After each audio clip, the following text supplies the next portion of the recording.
la reforma fiscal, el manejo de la economía. Ustedes, como aspirantes a senadores desde el Congreso Nacional, deben decidir sobre este tema. Y ya el presidente Luis Abinader, que aspira a la reelección, ha dicho que sin importar quién sea el candidato que gane las elecciones del próximo 19 de mayo, hay que presentar una reforma fiscal. ¿Cuál es la posición de ustedes ante una potencial reforma fiscal en la República Dominicana? Empezamos con el candidato a senador del Distrito Nacional por el partido Alianza País, PRM y partidos aliados, el candidato Guillermo Moreno, 2 minutos. Su posición sobre una reforma fiscal.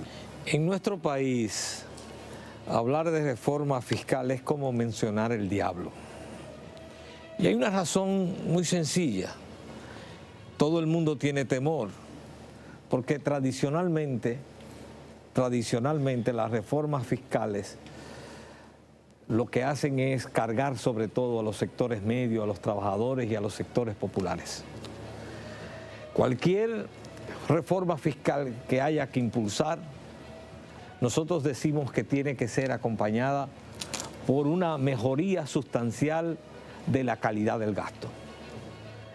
En este país hay que eliminar más de 50 instituciones públicas que no tienen funciones o que están duplicadas. Hay que eliminar toda forma de dispendio, toda forma de privilegio, como es, por ejemplo, el barrilito y el cofrecito, y así muchas otras más. Y lo mismo, hay que revisar todas las exenciones fiscales que hoy día hay en el país como gastos tributarios, porque muchas de esas exenciones fiscales ya perdieron su razón de ser. Y la reforma fiscal, en el momento que se haga, tiene que ser una reforma fiscal progresiva, no regresiva, que es la que carga a los sectores medios, a los trabajadores y a los sectores populares. Y esa será una línea de conducta nuestra en el Senado. Oponernos a toda reforma fiscal que vaya a sobrecargarse, a multar una vez más a los sectores medios, a los trabajadores y a los sectores populares.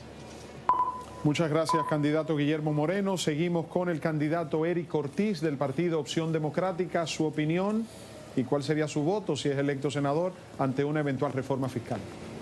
Mi opinión sobre una reforma fiscal es, primero tenemos que entender el sacrificio que le pedimos hoy en día a la clase media.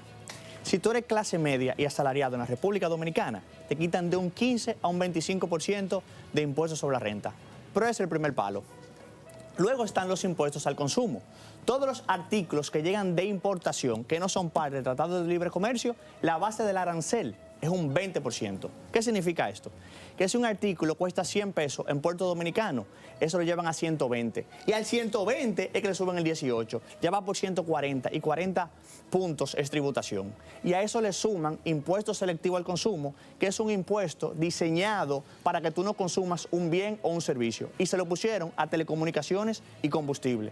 Pero nosotros tenemos una clase social que le estamos quitando de un 15 a un 25 cuando cobra y de un 25 a un 35 cuando utiliza el dinero. Nosotros tenemos una clase social que le estamos quitando más del 45% de su capacidad productiva. Una clase social que no le damos ni salud, ni educación, ni seguridad. Que el único servicio que recibe de calidad y de manera eficiente es el cobro de la DGI, que le mandan un SMS, le retiran su dinero desde que cobran, le dan un oficial y le dan acceso online. Eso es lo único que recibe la clase media. Entonces aquí tenemos que hablar de reducir instituciones, de reducir las exenciones fiscales que son abusivas. Pero golpea mucho hablar de reforma fiscal cuando el gobierno el año pasado gastó 8.000 millones de pesos en publicidad estatal. Publicidad, señores, en un país que más de 1,5 millones de personas tienen problemas alimenticios. Entonces, eso es lo que yo opino de la reforma fiscal, que hay que hacerla, pero no apuntando a la clase media. Y con eso concluyo mi turno.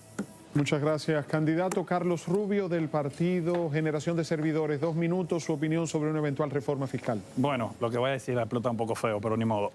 Recordemos que el presidente Luis Abinader en las elecciones pasadas dijo que iba a quitar los impuestos, que iba a flexibilizar. Llega, tiene que hacer un pacto eléctrico que Danilo nunca firmó respondiendo a los empresarios. Y entonces le quita parte de la posibilidad y de la economía al dominicano. Eso lo ayuda a mantener el dólar porque la clase media está más apagada. Y entonces viene ahora un pacto fiscal en una idea de continuismo, como todo pacto que debe hacerse contra el empresariado, o con el empresariado, perdón, para cada vez que hay unas elecciones. Y es una realidad donde tenemos oligarquías, que algunas son buenas y otras no, pero independientemente de eso, nos iríamos ya a una batalla cultural sobre el tema que es de izquierda y derecha. Recordemos que todos los partidos, incluso allá trataban hablando, son de centro y centro izquierda. Por ejemplo, nosotros en el Distrito Nacional, en la tercera circunscripción, apoyamos, porque somos senadores de 3 circunscripciones, lo que vamos aquí y lo que ganaremos con el favor de ustedes, apoyar para que las grandes familias que tienen grandes terrenos ahí le den por fin su propiedad a personas que tienen hasta 100 años viviendo ahí. Y el Estado, con el empresariado, lo ha ayudado a tener los derechos sobre esto, en algunos casos justos, otros injustos, pero hay que defender la propiedad. Entonces, una de las propuestas que tenemos como senador del Distrito Nacional es ayudar a las personas en la circunscripción 3 a que puedan negociar, aunque el Estado tenga que buscar dinero, porque hay que respetar el derecho a propiedad también de los empresarios, de que puedan tener sus títulos y la propiedad de esas partes y se hagan por fin, se emitan títulos en favor de tantos cientos de miles de familias que lo necesitan. La reforma fiscal en el próximo periodo es algo que ya el presidente lo anunció y es algo que el empresariado usa como barrera para la clase media y la clase baja, y es una respuesta que tenemos que luchar en el Congreso, pero primero nuestra circunscripción, porque es el Distrito Nacional, la tercera circunscripción.